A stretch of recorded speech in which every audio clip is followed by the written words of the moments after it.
Welcome back to True Crime Documentary YouTube channel. In 2009, a heartbreaking and criminal case unfolded in the small village of Rajur, Gujarat, India. The story centers around a young woman named Sonali, whose life would tragically take a dark turn after being forced into an arranged marriage with a man from a wealthy but brutal family. This is a story of cruelty, desperation, and a tragic escape plan that ultimately ended in murder. Through this narrative, we explore the psychological and physical abuse that Sonali suffered and the societal pressures that led her to make a decision that would haunt her forever. Sonali was born into a poor farming family. Life in rural India was not easy, especially for a young girl. While other girls in urban areas attended schools and enjoyed opportunities, Sonali's life was focused on farming, helping her parents with household chores, and learning how to survive in a world full of hardships. Due to her family's financial constraints, Sonali could only complete secondary school before being forced to drop out to help her family with farm work. Despite the challenges, Sonali stood out among the other villagers. She was known for her beauty, her dark, healthy skin, large round eyes, and thick black hair made her the subject of admiration. Young men from the village often expressed their admiration for her, hoping to win her heart. However, Sonali was modest, reserved, and uninterested in the advances of these young men. She knew that life in her village was harsh, and that dreams of love often didn't come true. It wasn't until Sonali met Omar, a kind-hearted young man from the same village, that she experienced what true love was. Though Omar came from a poor family just like hers, their connection was genuine. They would meet often, working in the fields, or helping Sonali's mother sell goods at the village market.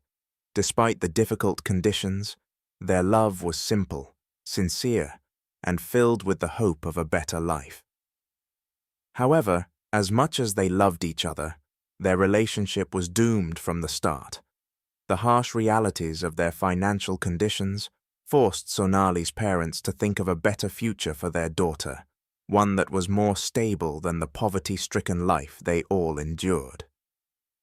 In their eyes, the best way out of poverty was for Sonali to marry into a wealthy family. At the age of 23, Sonali's life took a dramatic turn when her parents decided to marry her off to a wealthy family in the nearby town of Patan. The groom, Sakan, was a 20-year-old man with a low IQ and limited capabilities, but his family was wealthy and promised a large dowry.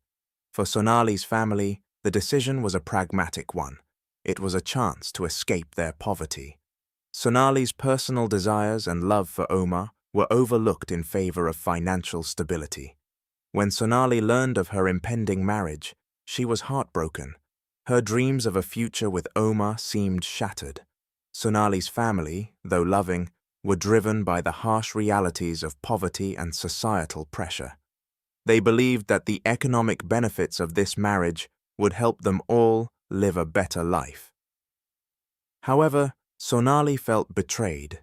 She could not understand how her love for Omar was considered unimportant in the face of financial gain. The night before her wedding, Sonali couldn't sleep. She was filled with an overwhelming sense of despair, knowing that her life was about to change in a way she never wanted. In the darkness of that night, Sonali slipped away from her home and made her way to the fields where she and Omar had shared so many memories. They had agreed to meet there one last time before her wedding. It was in the solitude of the night, under a sky filled with stars, that they shared their final moments together. Neither of them spoke. Their hearts were heavy with sorrow, and neither had the words to express the pain they both felt. Sonali and Omar stood in silence, knowing that this was the last time they would be together. Finally, Sonali walked toward Omar, and they embraced. It was not a sweet, innocent embrace of young lovers, but one filled with the weight of loss and the recognition of an inevitable separation. Their love, once full of hope and promise, was now a distant memory. They shared one last night together, a night of passion and sorrow, knowing that in the morning, Sonali's fate would be sealed. She would be forced to marry a man she didn't love, and Omar would be left behind, broken-hearted. Sonali's wedding day arrived, and she was married off to Sakan. The ceremony was hastily arranged, and Sonali's pain was palpable. She left her village, tearfully bidding farewell to her family, and the only love she had ever known. The town of Patan, where her new life awaited, was far from the warmth and familiarity of her village. However, the cruelty of what awaited her in her new home was beyond anything she could have imagined. At first, Sonali tried to make the best of her new life, but it quickly became apparent that her marriage was a mere formality. Sakan, her new husband, was not capable of understanding her needs, and their relationship was nothing more than a facade. As Sonali tried to adjust to this new life, she soon realized that the main reason for her marriage was not to become Sakan's wife, but to serve the brutal and lustful needs of her father-in-law, Shankar. Shankar, a cruel and violent man, wasted no time in asserting his dominance over Sonali. At first, he tried to seduce her subtly, using sweet words and gestures to coax her into complying with his desires. However, when his tactics failed, he resorted to more aggressive and violent methods. One night, when the rest of the household was asleep, Shankar barged into Sonali's room and brutally assaulted her. Sonali tried to resist, but the power dynamic in the household left her powerless.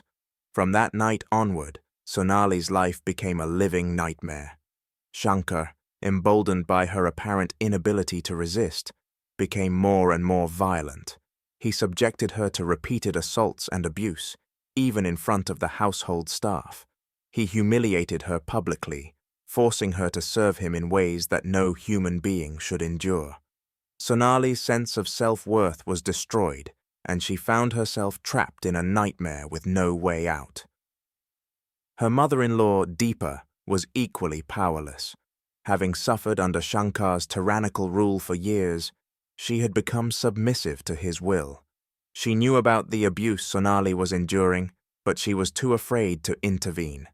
The entire household was paralyzed by fear of Shankar.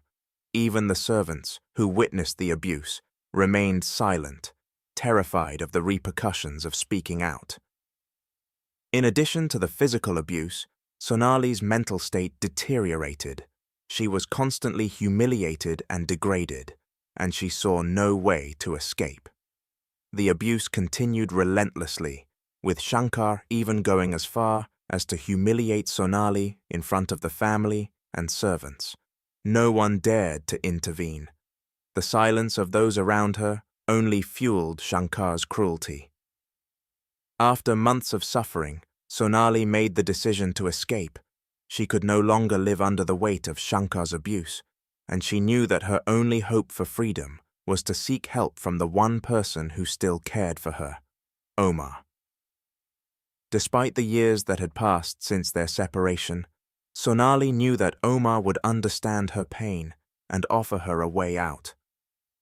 She wrote a letter to him, detailing the horrors she had endured and begging him to help her escape. Omar, devastated by the letter, agreed to help Sonali. They made plans to meet in secret, hoping to escape the clutches of Shankar and start a new life together. That night, Sonali quietly slipped away from her husband's house and made her way to the meeting spot. Omar, ever the devoted lover, was waiting for her, ready to help her escape. However, as they prepared to leave, Shankar, having suspected something, caught them in the act. In a moment of fury, Shankar attacked Sonali in the kitchen. As he brutally assaulted her, Omar, witnessing the horror, lost control. In a fit of rage, he grabbed a nearby stick and struck Shankar on the head, killing him instantly. The murder was not premeditated, but rather an act of desperation, driven by the need to protect Sonali from further abuse. In the chaos that followed, both Sonali and Omar fled the house, knowing that their lives would never be the same again. However, their freedom was short-lived. The murder was quickly discovered, and the police were called to investigate. It didn't take long for them to trace the crime back to Sonali and Omar. They were arrested and brought back to the police station, where they were interrogated. Both Sonali and Omar confessed to the crime, but Sonali's confession revealed the horrifying truth about the abuse she had suffered at the hands of Shankar. During the investigation, Sonali provided a detailed account of the abuse she had suffered.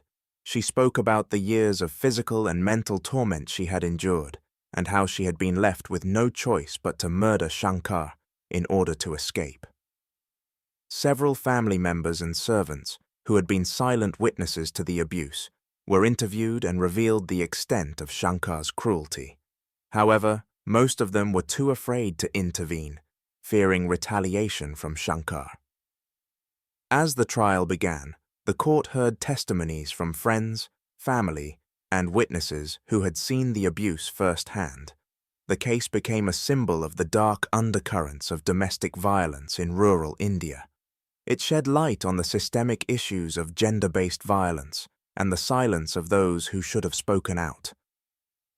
In the end, the court ruled that while Sonali's actions were tragic, they were also a result of the years of suffering she had endured. While Omar was sentenced to life in prison for his role in Shankar's death, Sonali was given a more lenient sentence, with her abuse serving as a mitigating factor.